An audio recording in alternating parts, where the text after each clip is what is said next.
Palestra Fortuna começa já a sua. Então é isso aí que nós vamos tratar hoje. Esse é o nosso objetivo aí do conteúdo. Saiba como investem os homens mais ricos do mundo, né? É, e principalmente vamos ver alguns desses passos aí, como a gente falou, que podem nos auxiliar, né, que podem servir de inspiração para a gente. Bom, nessa palestra hoje, os nossos objetivos são basicamente conhecer o segredo de sucesso das maiores fortunas, né, formadas no mercado financeiro mundial. Esse é o primeiro objetivo. O segundo objetivo, analisar qual foi o marco divisor de águas para essas pessoas alcançarem sucesso, né? Entender como podemos aplicar a metodologia de pessoas de sucesso financeiro nas nossas vidas, né? E conhecer a importância dos juros compostos ao longo do prazo, né? No longo prazo, e como que a gente vai usar isso a nosso favor. Né? Então, sempre que a gente vai falar de investimentos, mercado financeiro e tal, é impossível não falar de Warren Buffett, né? Warren Buffett aí, um dos homens mais ricos do mundo, e como peculiaridade, aí, como característica principal, tem a formação de toda a sua fortuna construída no mercado financeiro, no mercado de ações. Então, Warren Buffett atualmente tem uma fortuna aí aproximadamente 50 bilhões de dólares, né? E ele é sócio, né, em volumes consideráveis, né, de empresas como Coca-Cola, Gillette, Disney, MM e American Express, né? Ele também tem uma participação considerável na empresa Heinz, né, aquela fabricante de ketchups, mostardas, condimentos e tudo mais, que inclusive foi adquirida pelo trio brasileiro Jorge Paulo Lemann, Beto Sicupira e Michel Teles, né? Então, Warren Buffett é um cara que investe o seu dinheiro de forma totalmente fundamentalista, né, procurando empresas sólidas que dêem resultado no longo prazo, que agreguem valor à sua marca, né, e assim ele vai fazendo os posicionamentos da sua fortuna. Outra informação interessante é que o Warren Buffett, né, depois de fazer tão bem isso durante tantos anos, simplesmente optou, né, por criar um fundo de investimento, né, uma empresa que ele cuida, é a Berkshire Hathaway, então abriu capital em bolsa e hoje muitas pessoas são sócias do fundo dele e ganham junto com ele nas tomadas de decisão aí que ele tem. Né? Então, esse é o Warren Buffett aí, uma das pessoas mais badaladas no mercado financeiro em termos de investimento e com hábitos muito simples, inclusive. Quem já viu qualquer reportagem sobre o Warren Buffett sabe de algumas características dele aí, até interessantes, né? Bom, temos aí uma segunda fortuna para a gente dar uma olhada, que é a fortuna de Carlos Slim, né? Carlos Slim hoje, né? Na verdade, assim, essa consideração de quem é o mais rico do mundo, isso oscila, porque as empresas, essa fortuna é calculada pelo preço de mercado das ações dessas empresas e a quantidade de ações que as pessoas possuem. Então, isso sempre tem alguma oscilação, mas é uma fortuna avaliada em acima de 70 bilhões de dólares, né? E um patrimônio construído basicamente no mercado de telecomunicações. Aqui no Brasil está presente também pelo controle, né, pela propriedade da Embratel e da Claro, né, são os principais negócios de Carlos Slim aqui no Brasil, tá? Mas o grupo dele, o grupo que iniciou todo esse processo de expansão da telefonia dele aí é o grupo Telmex, que é o grupo mexicano, que é do país, né, onde ele é natural e tudo mais.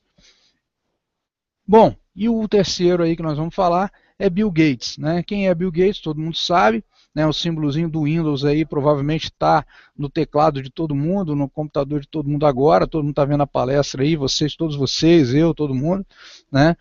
E tem uma fortuna também acima de 5 bilhões, 50 bilhões, né, e um patrimônio todo construído no mercado de tecnologia.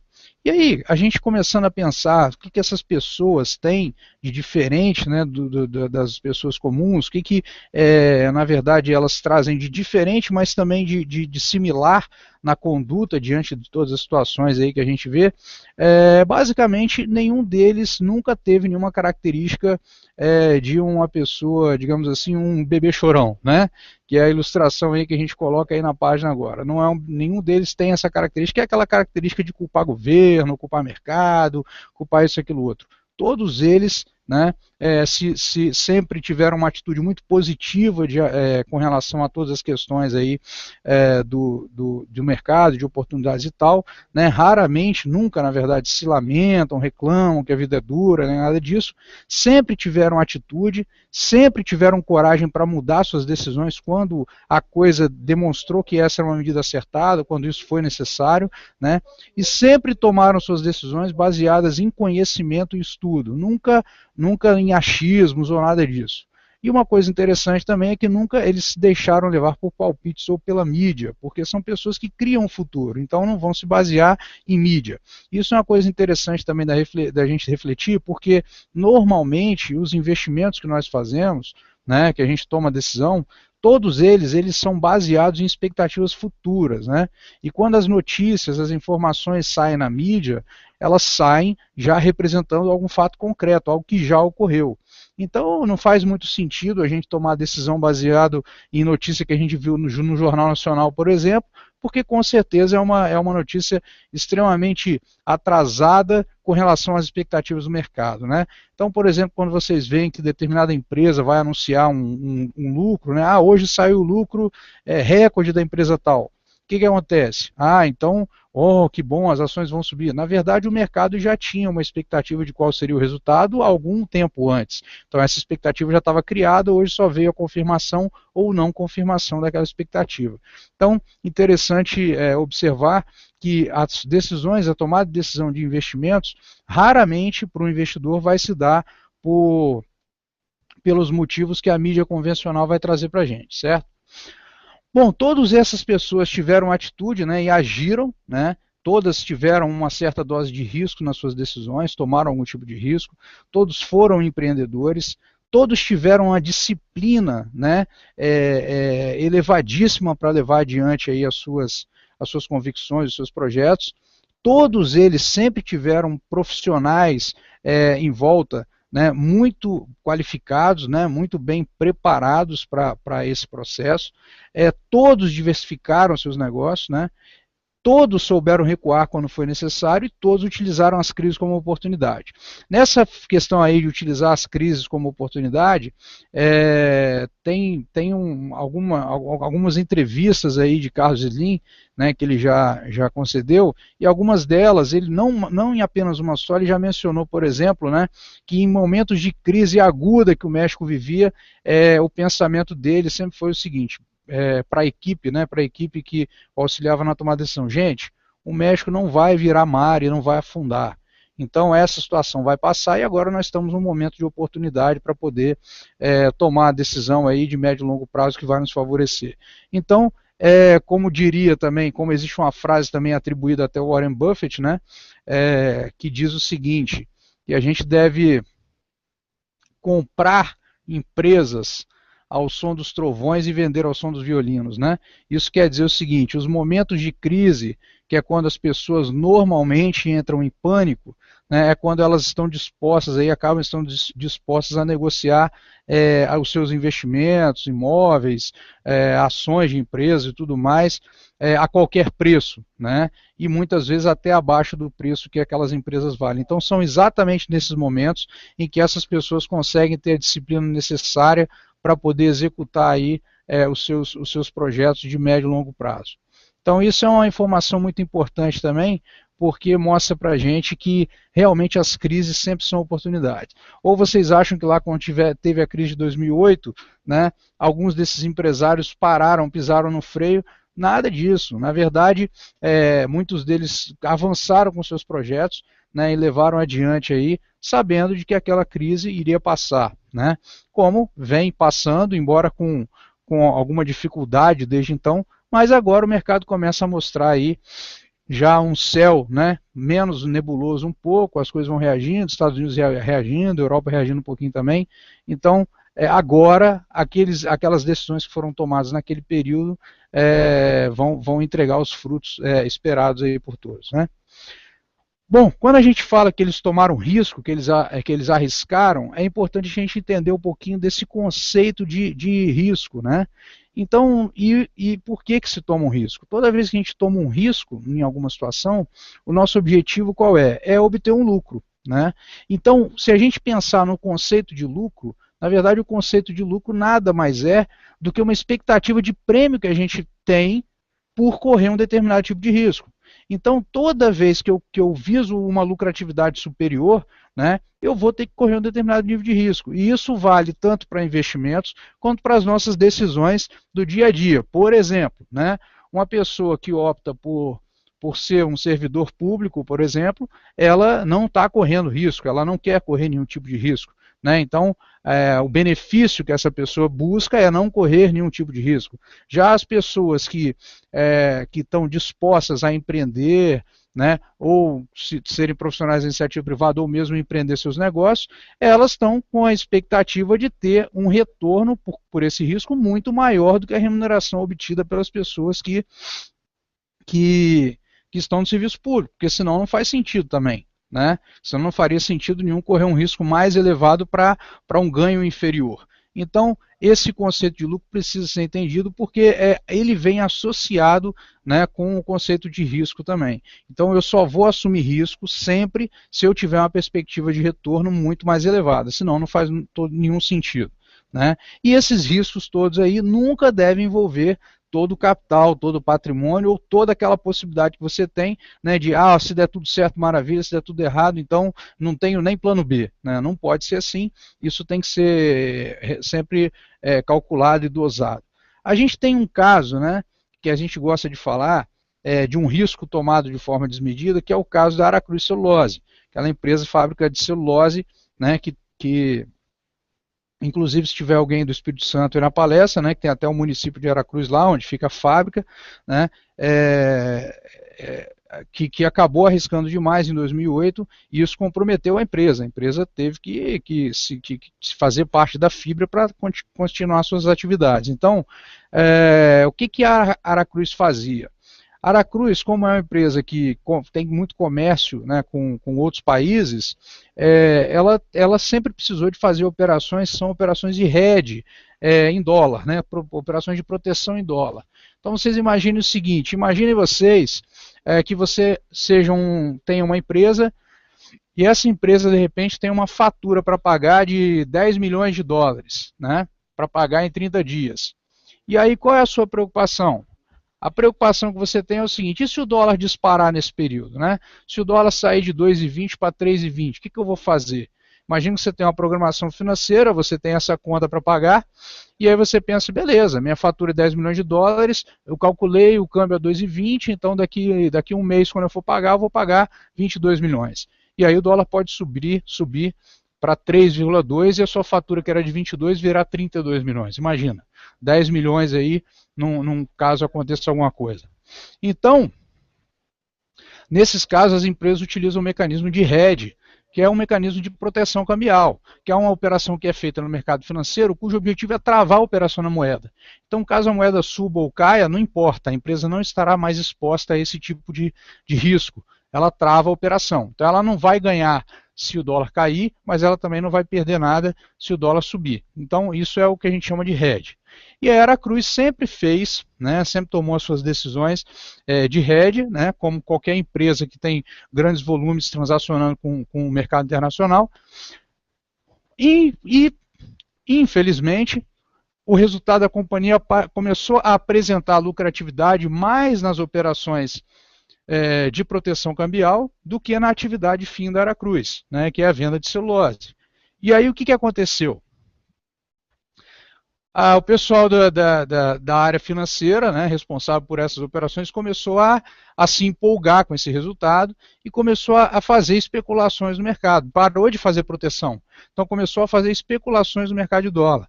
E aí veio a crise de 2008, eles estavam alavancados, né, não acreditando que o dólar subiria, e veio aquele momento de 2008 e a Aracruz se viu, né, numa situação delicadíssima, e toda a empresa simplesmente quebrou, né, digamos assim, por causa da variação cambial.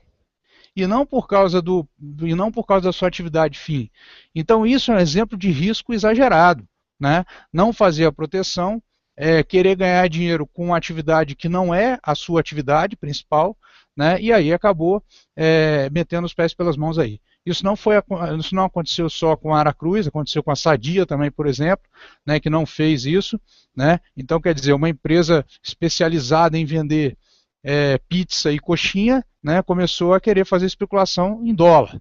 E aí teve esse mesmo tipo de problema em 2008. Tá? Então, esse é um exemplo de risco, quando você toma um risco além do que você deve, e olha o comprometimento disso, né? O impacto, a consequência disso para uma empresa que já de décadas e décadas aí, trabalhando, fazendo suas atividades, ser completamente dizimada, né, por uma decisão equivocada no mercado financeiro. Né?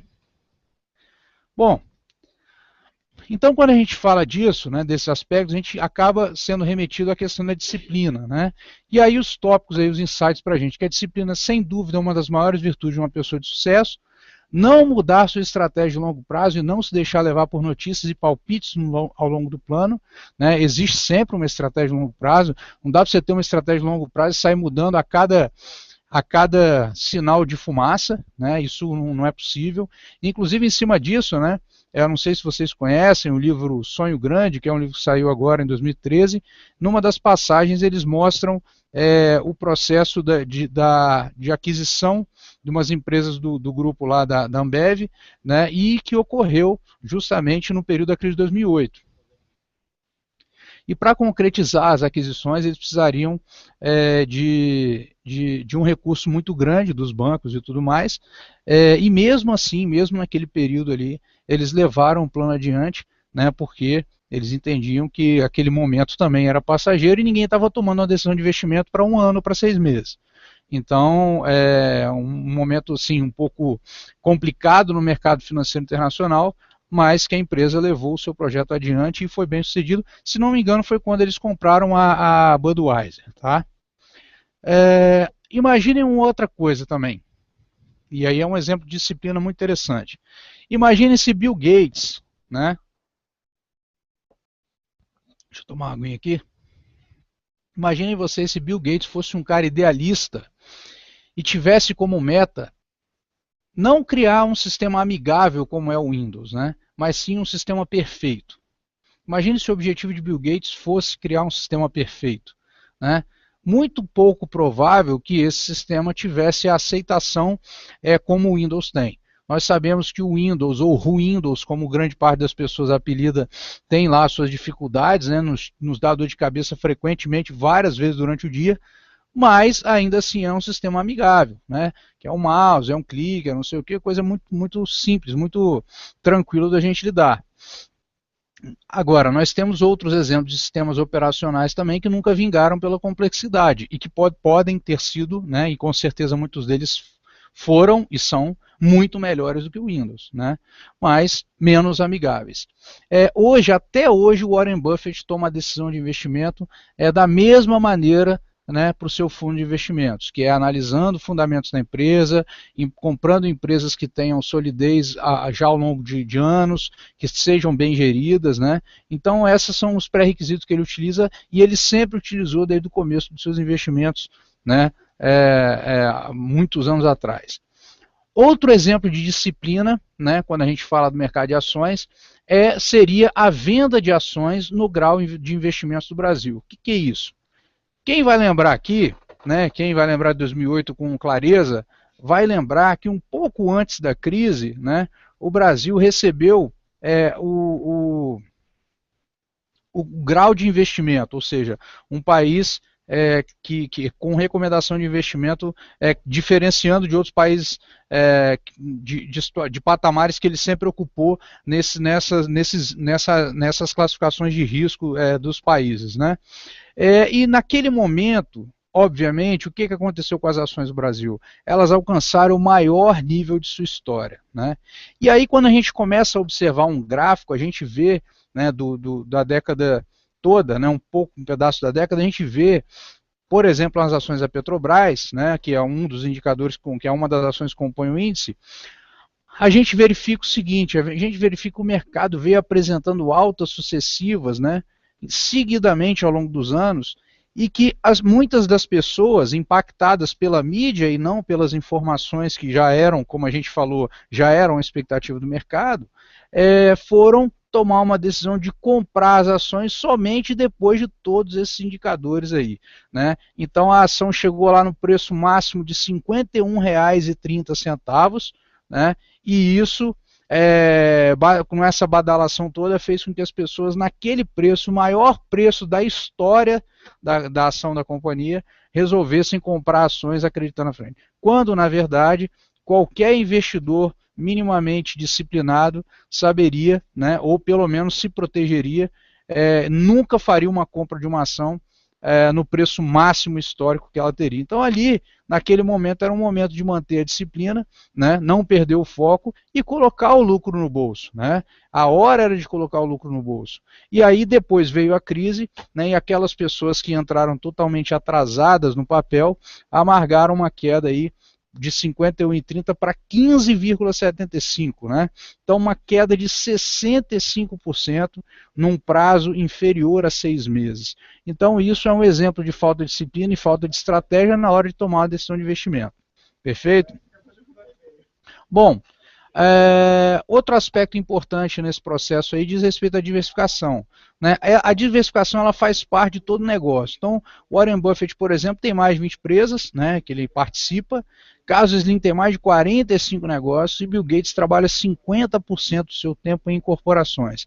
Então imaginem vocês, né, isso obedece àquela máxima, né, que diz que se houvesse apenas uma regra de investimentos, certamente a regra seria não colocar todos os ovos no mesmo cesto, que tem a ver também com aquilo que a gente já falou no começo, que a gente não deve correr risco com todo o patrimônio, né? Porque a gente fica rico, pobre, rico, pobre, rico, pobre, e não precisa ser dessa forma, né? Então, a diversificação é um conceito mais importante para investimentos, pois ela diminui consideravelmente o risco de perdas.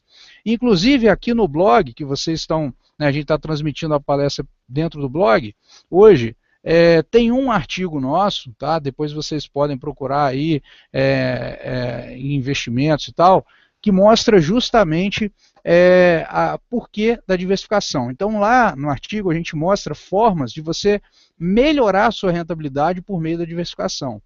Isso é interessantíssimo. Então depois você dá uma olhadinha aí, né, que tem esse artigo aí no nosso blog também. Bom, aqui a gente vai falar, pegamos aqui um retrato de preços de ações de 15 anos, tá? 15 anos fechado, e a variação percentual no período. Então imagine que se uma pessoa tivesse investido R$10 mil em 1995, em 2010 ela teria 2.735.000 se tivesse feito esse investimento em Gerdau, né? Teria 917 mil aqui em 2010, tá? 917 mil no Itaú, 985 mil Itaúsa, 1 milhão e 81, né, na Petrobras, agora já teria devolvido grande parte. E você está com o home broker aberto aí, ou XP Pro? Tá? Quanto é que fechou o Petro hoje? Por favor. Petro 4. 19,20, beleza. Beleza aí. Hoje com 1,59 de alta, 19,20 foi o papel. Então esse é o nível de preço que está a Petrobras atualmente. Mas isso tem outros motivos também, né, motivos fundamentalistas que fizeram com que a empresa penasse um pouco nos últimos anos. Bradesco 688 mil, Vale 925 mil, Minas 1 milhão 102 mil. Então reparem, né, como houve uma multiplicação aí do patrimônio das pessoas que optaram por essas ações. Mas se a gente olhar direitinho, nós vamos ver que também tem a Varig ali embaixo, né, também tem, e outros exemplos aí de outras empresas que não conseguiram ter uma performance. E aí como que eu vou fazer, né? Obviamente, aqui a gente não pode dar uma de profeta do passado, né? Vocês conhecem a história do profeta do passado? A história do profeta do passado é assim: o profeta do passado, ele chega, né, pega as rentabilidades dos investimentos, perfeito? Vai lá, pega a rentabilidade dos investimentos, vê daqueles investimentos qual que deu mais retorno e fala, ó, minha recomendação é essa aqui porque esse investimento deu mais retorno nos últimos anos, né? Então, se fosse possível fazer isso, seria maravilhoso, né? Então é por isso que não existe como vocês em investimentos se basearem sempre em rentabilidade passada, porque não faz muito sentido, não há garantia de que aquilo vai se repetir. Então, existem parâmetros para isso, né? Existem expectativas em cima dos investimentos, seja em ações, seja em renda fixa, seja em fundos, quer que seja, e dentro desse processo, você precisa entender o que esperar de cada modalidade de investimento. Então não dá para ser processo do profeta do passado, é muito leviano isso, porque isso efetivamente não garante, né, que a coisa seja bem sucedida, não tem nada a ver, não tem garantia nenhuma disso, né, e aí você pode também se perder nos investimentos por conta disso, beleza?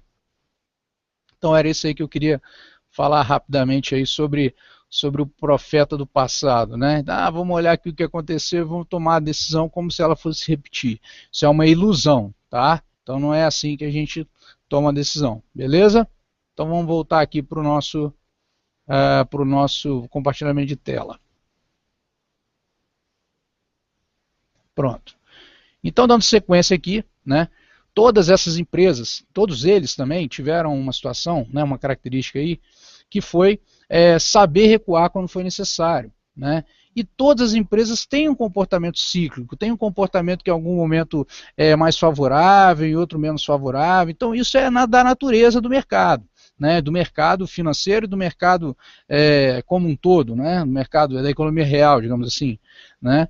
E todas as empresas em alguns momentos precisam de se ajustar, né? E aí a gente gosta muito de mencionar o exemplo da Apple, né? Por quê? Porque a Apple era uma empresa fabricante de computador, né? Chamava-se Apple Computer, né? E a Apple, depois do retorno lá, né, de Steve Jobs, começou a fazer o que a gente fala que é um dos exemplos de recuo estratégico.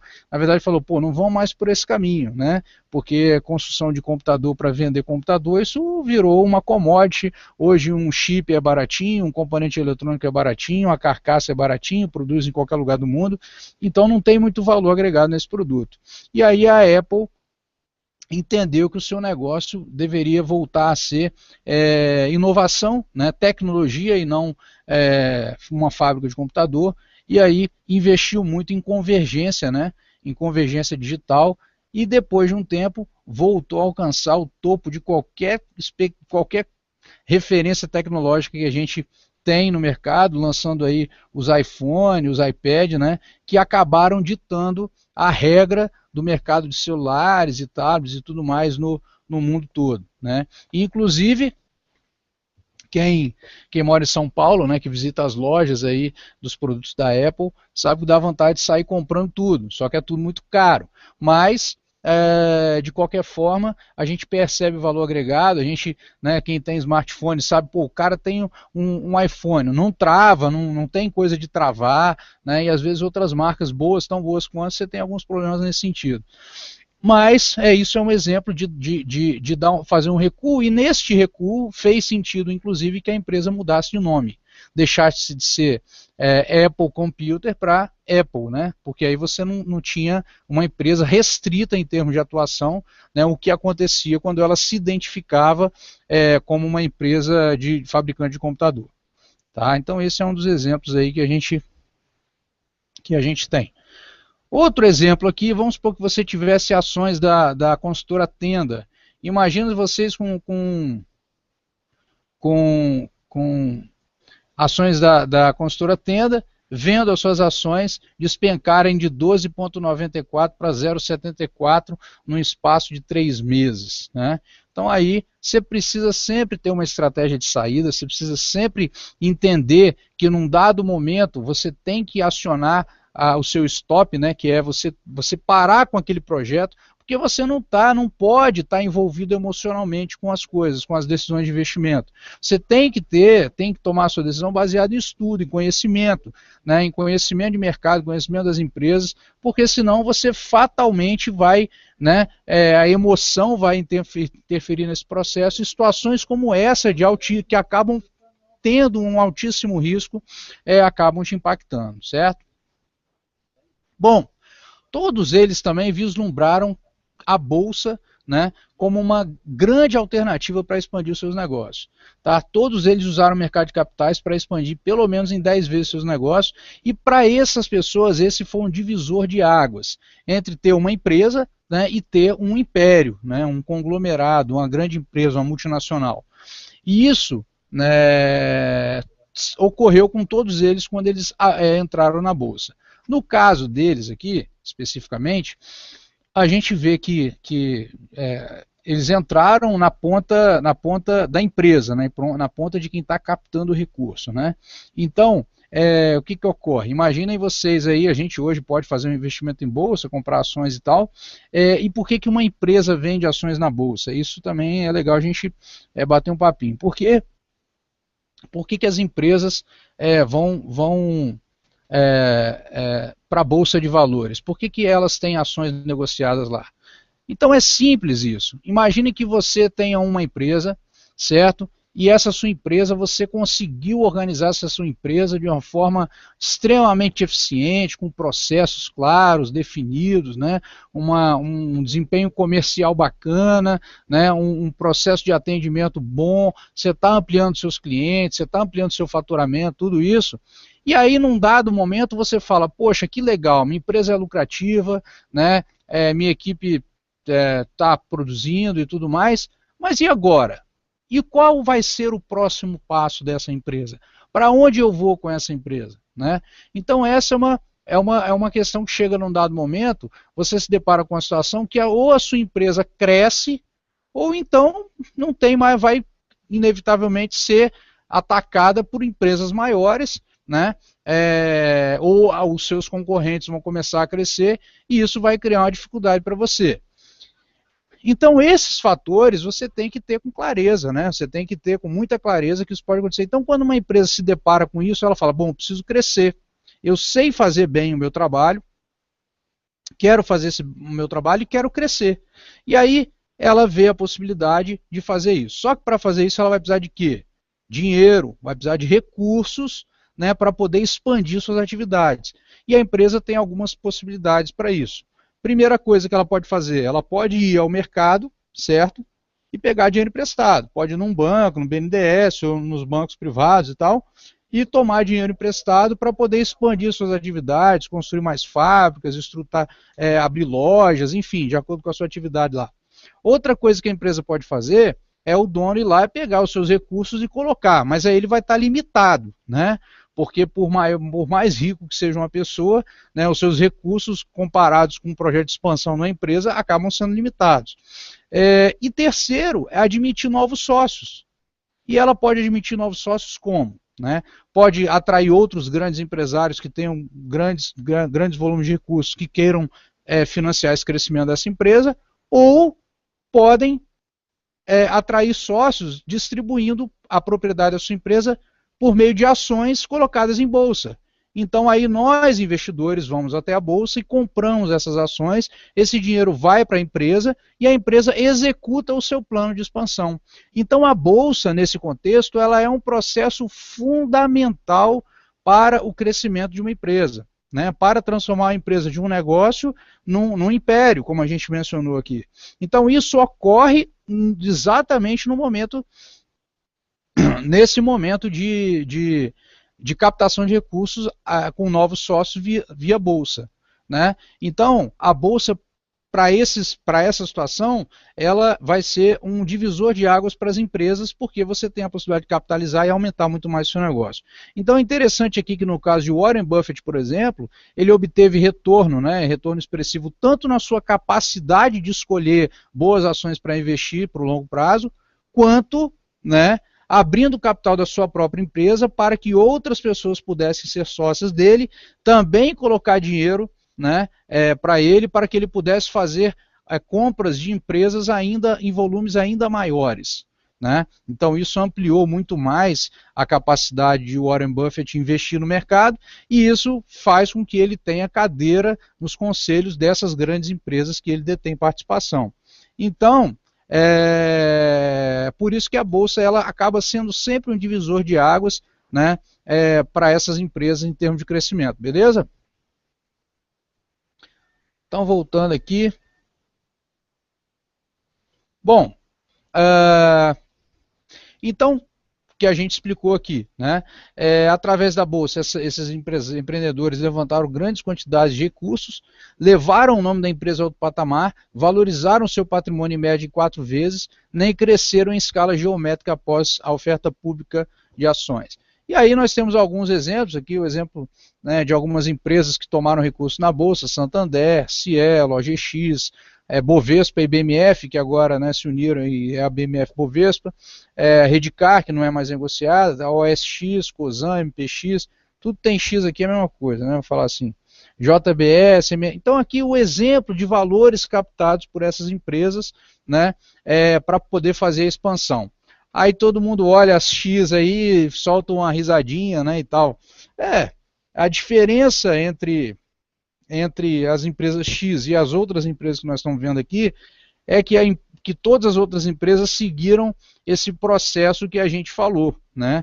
Que são empresas que já tinham um modus operandi definido, já eram lucrativas e estavam expandindo suas atividades.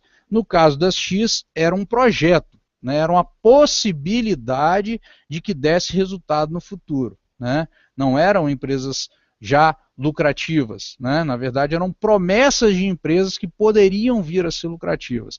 E aí o tempo mostrou que não houve essa capacidade na gestão e tanto o sócio principal quanto as pessoas que ficaram com esses papéis durante muito tempo perderam dinheiro, né? E aí também voltando, é até um exemplo com relação àquela história toda da diversificação que a gente falou. Bom, e aí quando eu vou tomar uma decisão do que eu vou fazer com determinado dinheiro que eu tenho duas possibilidades. Vamos pensar aqui.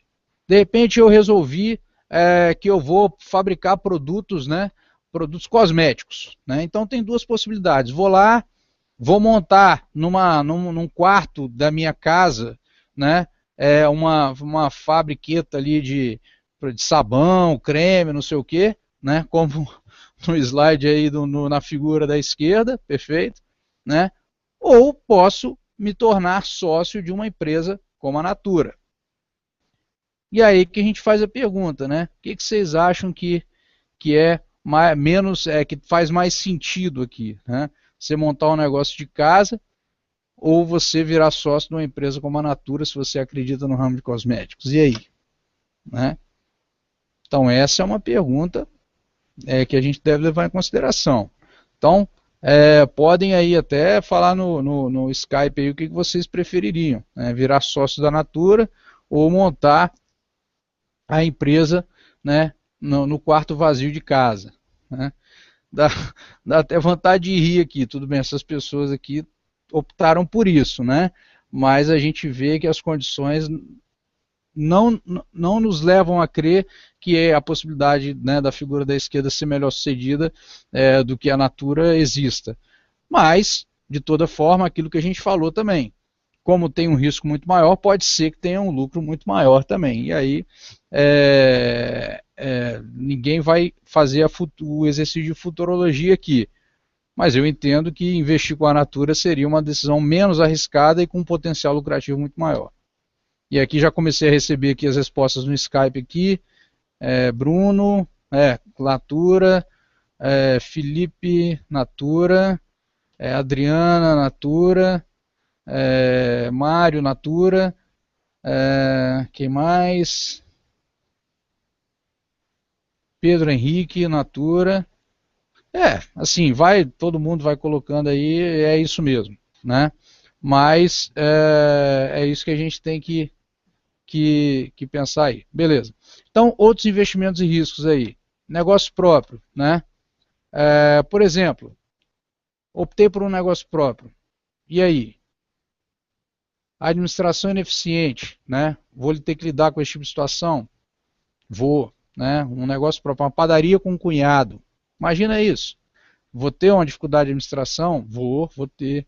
Vou ter uma concorrência? Lógico, vou montar uma padaria, de repente, num bairro onde a gente sabe que tem padaria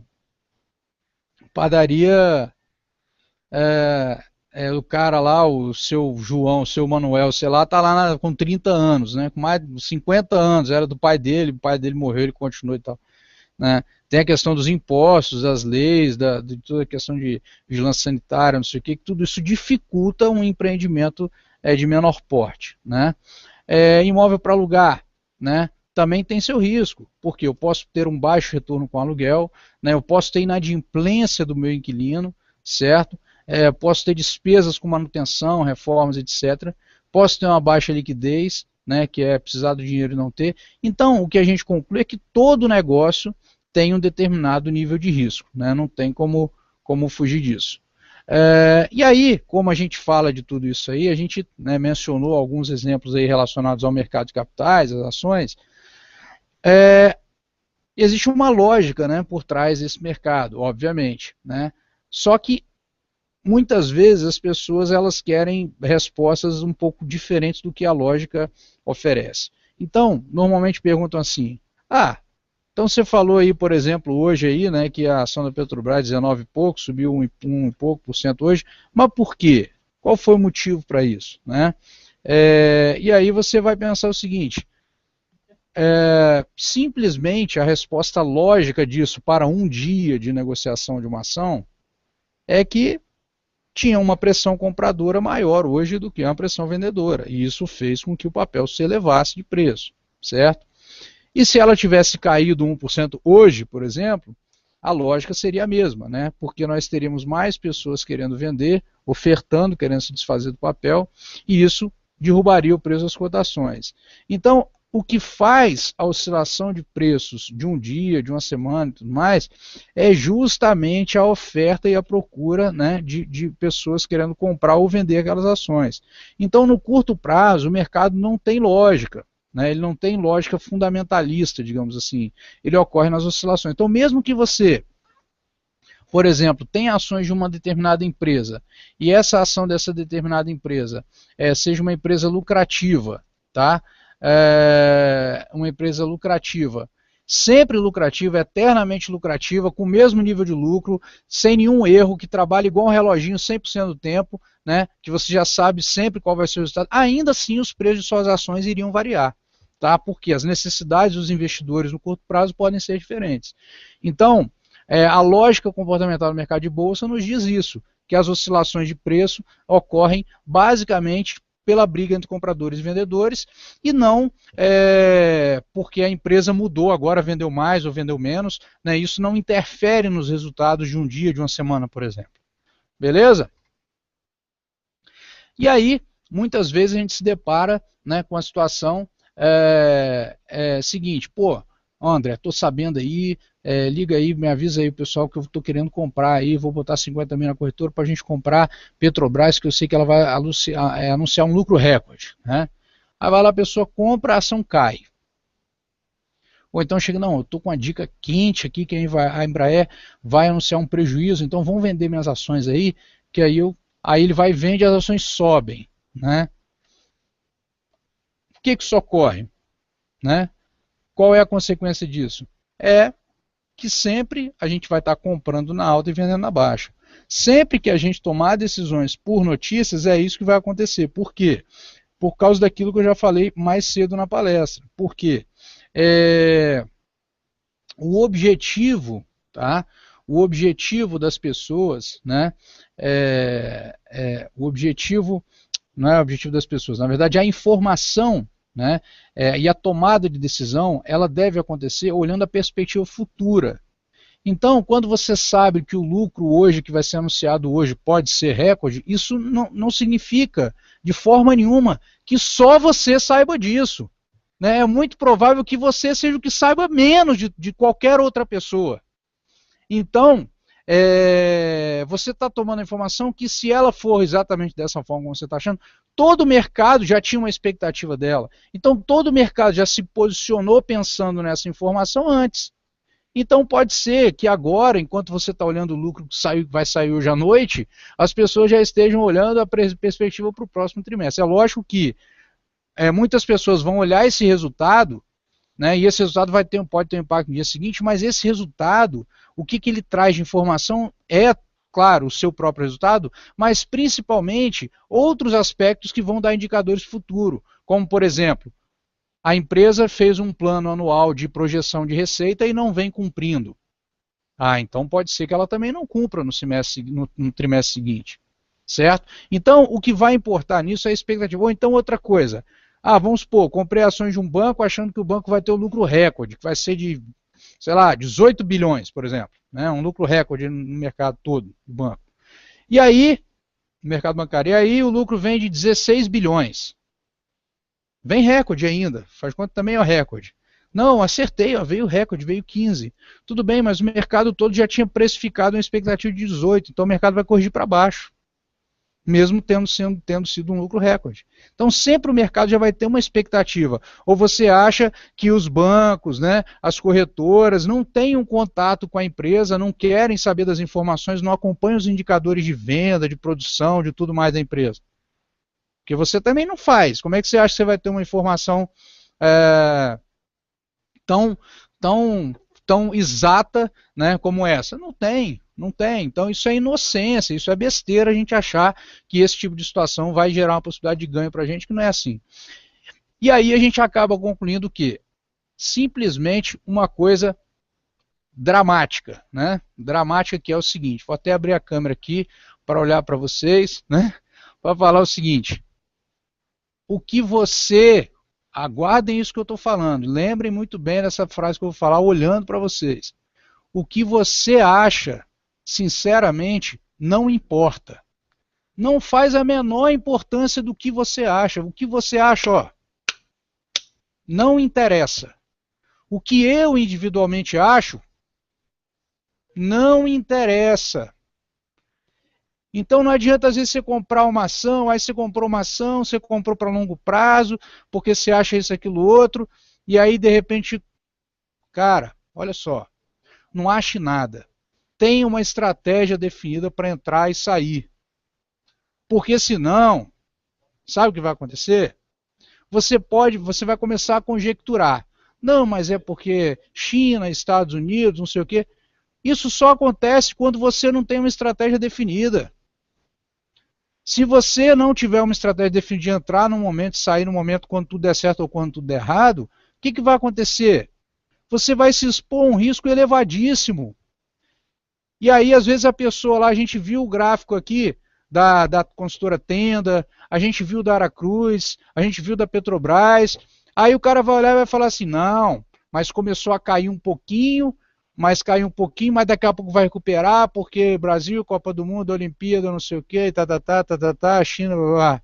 Cara, desculpa, isso é motivo emocional que você está arrumando, porque você se apaixonou e não quer aceitar a situação. Certo? E o mercado financeiro não tem mãe, não tem pai, não tem tia, não tem nada disso. As pessoas estão ali para ganhar dinheiro. Então, diante dessa situação, vocês têm que ter essa clareza, vocês têm que ter isso em mente.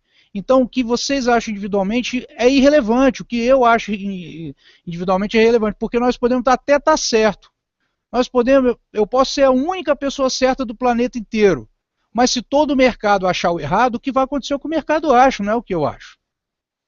Então, essa é uma situação que exige disciplina, né, no mercado, nos investimentos e tudo mais, e na verdade na vida toda. Às vezes você ficar remando contra não vai te levar a lugar nenhum, né? Então é um pouquinho aí, vamos voltar aqui para os slides aqui, né, para a gente dar sequência aqui. Deixa eu ver se tem alguma pergunta aqui. Deixa eu ver aqui, acho que eu vi um barulhinho do Skype aqui. Vamos lá. Ter atenção. Aí, assim, uma pergunta aqui do Vinícius. Mas mesmo o papel desvalorizando e a empresa tendo lucro não ganha os dividendos? Né? Sim, perfeitamente. Né? Então, se existem os dividendos, Vinícius, significa provavelmente que aquela empresa continua tendo lucro, continua tendo solidez nas suas atividades e as oscilações de preço ao longo do tempo, elas vão ocorrer por momentos que não estão relacionados com a atividade da empresa, igual a gente falou. Agora, o que acontece é que situações como aquela que a gente viu da Aracruz e da Tenda, elas não iriam continuar dando o mesmo lucro. Então você não ia estar recebendo o mesmo dividendo, porque tinha um problema na empresa. Então é diferente uma oscilação de curto prazo de um problema efetivo na empresa. Sacou? Então é isso. Então assim, a empresa está caindo. Se ela está caindo porque ela cai, sobe, beleza. Mas se os resultados dela começam a ser impactados, Aí não, aí você tem que ter uma estratégia de saída. Então aqui eu estou falando de alguns pontos, né, porque essa é uma palestra, não é nem introdutória de bolsa, é uma palestra pré-introdutória de bolsa, né, onde a gente está misturando algumas coisas, né, de análise técnica, né, que são estudos gráficos, e alguma coisinha de fundamentos, né, que é quando você toma a decisão de acordo com os fundamentos da empresa. Certo? Né? E aí, na semana que vem, a gente vai ter uma palestra de bolsa, desmistificando a bolsa de valores, outra de análise técnica, né? Então isso vai começar a ficar mais claro aí se vocês participarem das próximas, beleza? Ok? Se estiver respondido, tranquilo, se não, pode perguntar mais aí. Então, operar por notícia não faz o menor sentido, beleza? E aí, aquilo que a gente estava falando agora, inclusive, ó, assim, às vezes a gente coloca ali e está no conteúdo nosso que a gente está passando. Então, por exemplo, eu falei, não, a gente está falando alguma coisa de estratégia técnica e estratégia fundamental. Então, o que vem a ser uma decisão por fundamentos, né? Uma estratégia fundamentalista? Uma estratégia fundamentalista é o seguinte, é quando eu faço compras de ações, né, vislumbrando que eu estou comprando uma ação para ser um sócio da empresa, né, que eu quero ser um sócio daquela empresa, eu quero ser é como se eu estivesse vendo o seguinte, eu compro esse negócio, eu acho esse negócio lucrativo, esse negócio é bem gerido, né, essa empresa tem um endividamento baixo, ela consegue entregar retornos frequentes, né, então eu tenho uma posição de visão de médio e longo prazo, então eu preciso ver os resultados da empresa, né, porque somente com os resultados no longo prazo as ações vão se valorizar, no curto prazo podem oscilar, como a gente já falou, mas no longo prazo elas podem, elas vão acompanhar o que a empresa faz, né? Vou analisar balanço, então neste caso eu não me importo com variações de curto prazo. Inclusive, se a empresa tiver lucratividade, tiver bem gerida e tudo mais, igual o exemplo aí que o Vinícius perguntou, se ela tiver isso tudo e se essas ações caírem, então eu falo, pô, se era bom essa ação a R$ 20 pela perspectiva de resultado futuro, então agora que ela está a 16, eu vou comprar mais. Um investidor por fundamentos toma essa decisão. Quando que ele sai? Quando que ele resolve? Não, agora eu devo sair dessa empresa. Ele resolve isso quando as perspectivas para aquela empresa deixam de ser boas, e não quando os preços se modificam. Né? Então, quando as perspectivas, por exemplo, uma empresa que tem lá o seu presidente, que foi um fundador, que não sei o quê, que é um cara excepcional na gestão, maravilhoso e tudo, mas ficou doente, teve que se ausentar da empresa e não tem ninguém que substitua a altura. Isso é um fator. Uma empresa que fabrica um determinado produto muito bem, mas agora esse produto está encontrando produtos substitutos e ele tende a não existir mais. Né? E a empresa não está se reinventando. Então, esse é um outro exemplo. Né? Então, isso não tem a ver com o preço da ação. Já a estratégia técnica, né, a análise técnica, a estratégia grafista, qual é o conceito? O conceito é o seguinte, os preços se modificam, certo? Certo, ponto. Não importa o motivo, eles vão se modificar. Então, eu quero estudar essas oscilações de preço e tentar ganhar dinheiro nas oscilações, ponto. E para isso, o estudo de preço, a ferramenta básica de quem toma decisão por análise técnica, são os gráficos. Né? Então, eu vou tentar acertar nos movimentos de oscilação das empresas para ganhar dinheiro. É isso que uma estratégia... Aí, para quem utiliza a estratégia grafista de investimento, não importa balanço, não importa nada. O que importa são os movimentos gráficos e você configurar parâmetros de entrada e saída numa determinada ação, num determinado ativo. Certo? E aí, né, tem o tripé da análise técnica, que é disciplina, estratégia e paciência. Disciplina porque você, uma vez tendo uma estratégia definida de análise técnica, você vai executá-la sempre, né? Então, é a disciplina de executar sempre, né? Essa estratégia tem que estar definida e clara para você, e tem que ter paciência, porque a estratégia não vai sempre ser vencedora. Né, no médio e longo prazo você espera que ela seja, mas você vai ter várias vezes você vai ser desafiado a manter a sua disciplina, porque a paciência sua pode se esgotar. Então o tripé da análise gráfica e da análise técnica é esse. E aí a gente pega aqui um exemplo, né, de uma ação que nós estamos pegando de uma empresa Forja Taurus, por exemplo, alguns aspectos fundamentalistas, né? É uma small cap com boa perspectiva de crescimento, é uma das 3 maiores fabricantes de arma cruz do mundo, possui 50% de mercado de capacete para motos, produz, imagina, dá para vender um monte no Nordeste ainda, né? Não sei nem se tem alguém no Nordeste, mas eu já morei no Nordeste, já morei em Aracaju, e tipo assim, capacete é algo, sei lá, capacete é um supérfluo para todos os motoqueiros lá de Aracaju, né? Então, produz peças forjadas para automóveis, ferramentas e máquinas operatrizes. Então, esses são dados fundamentalistas que podem me basear, podem me dar informações aí sobre a empresa. Por outro lado, né, aí eu vou lá e vou olhar a empresa. Oh, que maravilha, né? Estou aqui no ano de 2007, fazer o exercício do profeta do passado aqui. 2007, estou entre março e abril, pô, vou comprar a Forja Taurus. Comprei 6,40, né? Deu em outubro, né? O papel bateu lá em 13,99, começou a cair 12,34. Nossa, 93% de alta, né? De março, abril, maio, junho, julho, agosto, setembro, outubro, em 7 meses, 93% de alta. Isso aqui é um gráfico real, né? Daquele período. Que maravilha. E aí eu continuo, né? E aí depois, nos próximos, cadê que outubro? Novembro, dezembro, janeiro, fevereiro, março, o papo mais nos próximos 5 meses ele devolve tudo, cai 60% e volta para o 6,36. Né? Isso pode acontecer? Pode. Isso aqui podem ter situações de fundamentos que se modificaram aqui, né? Eu não lembro bem, mas talvez esse período aqui tenha a ver com aquele plebiscito de armas, não sei o que, isso poderia ter acontecido aqui, eu não sei se coincide a data, né, onde tinha uma expectativa X e a coisa foi de outra forma, então isso pode acontecer, lembre-se da expectativa sempre, porque ou alguma coisa que a empresa poderia realizar, algum projeto, né, que seria muito lucrativo e de repente deixou de ser, alguma coisa nesse sentido, alguma lei que pudesse ser aprovada, enfim, qualquer coisa assim.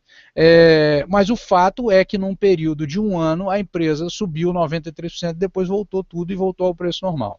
Né? Então nessa situação, como é que eu me protegeria? Né? Por fundamentos eu teria que acompanhar aqui o que aconteceu para poder me proteger. Agora, por análise técnica, existem algumas estratégias. Uma das que a gente gosta de mostrar, porque é didática, né, e como o objetivo nosso é bem introdutório, é falar, por exemplo, das médias móveis. Né? O que são as médias móveis? As médias móveis são duas médias que eu ploto nos gráficos, certo?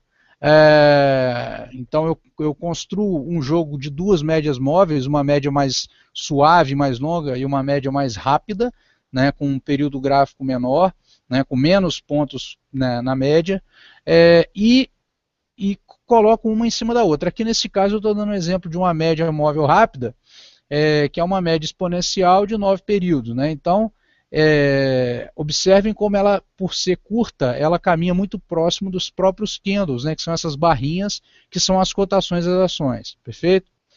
Inclusive assim, na palestra de análise técnica que a gente vai fazer na quarta-feira, a gente vai falar mais sobre os gráficos, os candles e tudo mais. E tem uma média lenta, né, que é mais suave, que pega um período maior de observação, e aí eu vou efetivamente avaliar, vou plotar num gráfico também, vou fazer uma combinação.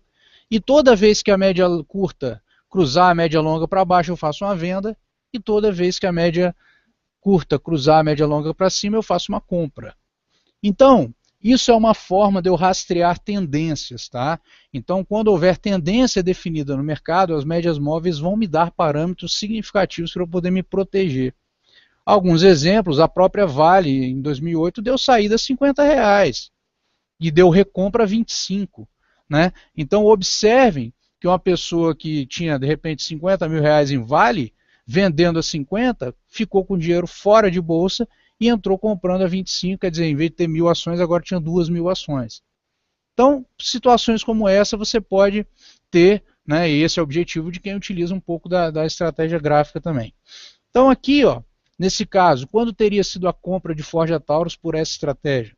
Teria sido a 2,84, teria pego toda a alta até 12,04, daria saída, Então teria uma alta de 2006 até 2008, como finalzinho de 2007, uma alta de 323%, e uma saída evitando aquela queda ali de 12,04 para 7,60, né? E ainda poderia, como saiu, botou o dinheiro em caixa, tirou o dinheiro do risco, comprando mais ações, né? Comprando 37% mais ações, né? Então, isso seria um tipo de análise técnica aí aplicada a esse caso. É obviamente que aqui nós estamos falando, né, de uma estratégia gráfica que não é uma estratégia daquelas pessoas que fazem operações dentro do dia. Estamos falando de uma longa, nós estamos falando de uma compra que durou um pouco mais de um ano, né? Então você vê que em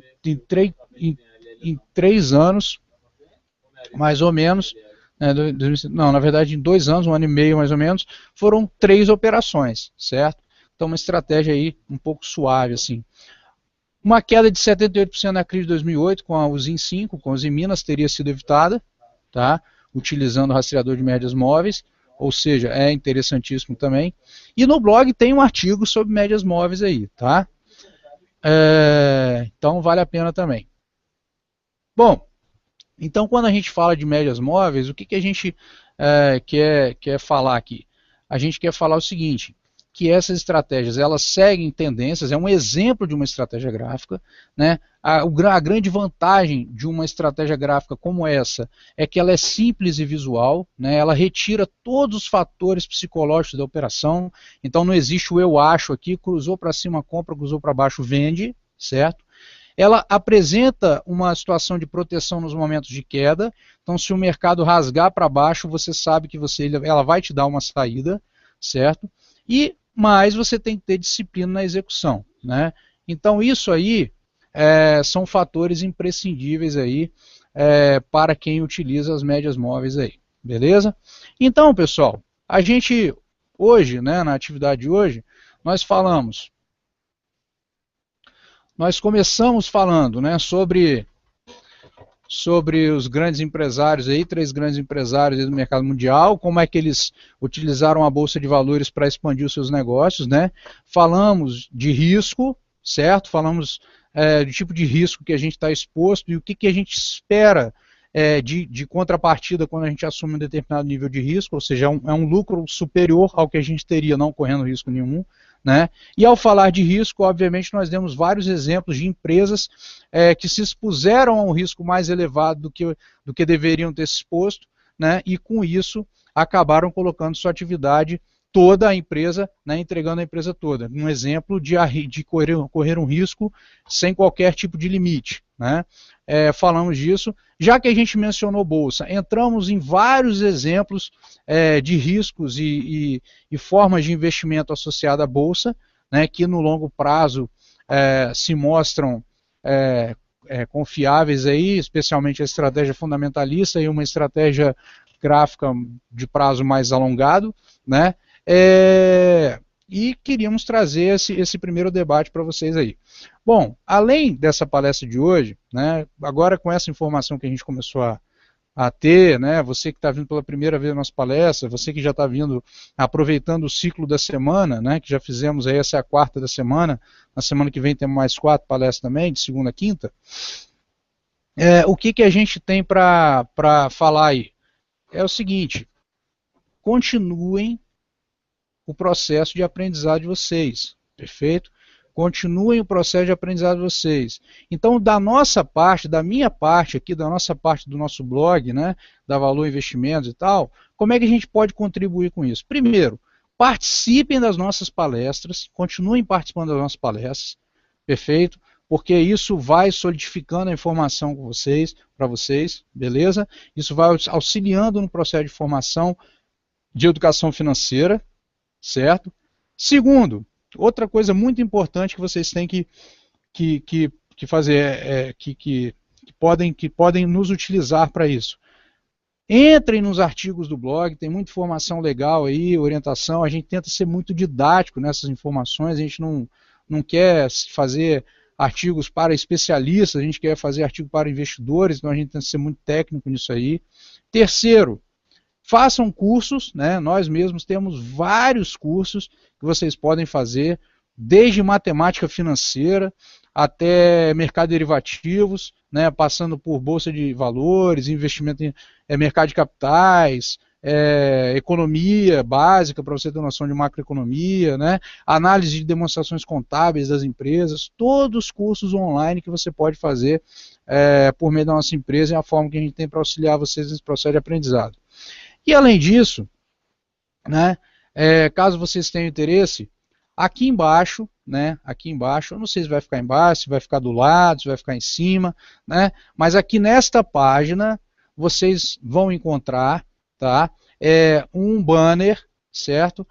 Que este banner serve para quê? Para aquelas pessoas que querem, que têm seus investimentos e gostariam de saber se esses investimentos estão adequados para os objetivos que elas possuem. Então, se vocês quiserem que a gente faça uma avaliação dos seus investimentos, você vai clicar nesse banner, perfeito, e você vai clicar, vai abrir uma página para você, você vai colocar umas informações básicas e nós vamos receber essa informação, perfeito? E essa informação, um assessor de investimentos vai entrar em contato com vocês para poder avaliar qual seria a melhor forma de você ter um processo de assessoria de investimentos de forma a alcançar os seus objetivos, perfeito? Então, esses são os nossos objetivos aí, a nossa forma de auxiliar vocês nesse processo. Automaticamente vocês passam a integrar a nossa lista aí do blog de valor, né? Então, nos novos artigos e tudo mais, vocês vão receber. Ah, não quero. Tudo bem, é só clicar lá no unsubscribe, tudo bem, vida que segue sem problema, né? Mas vocês vão ter acesso a isso, e a gente agradece a vocês aí pela participação, pela oportunidade, parabeniza pela dedicação aí de pegar algumas horas do dia para esse processo de educação financeira, né?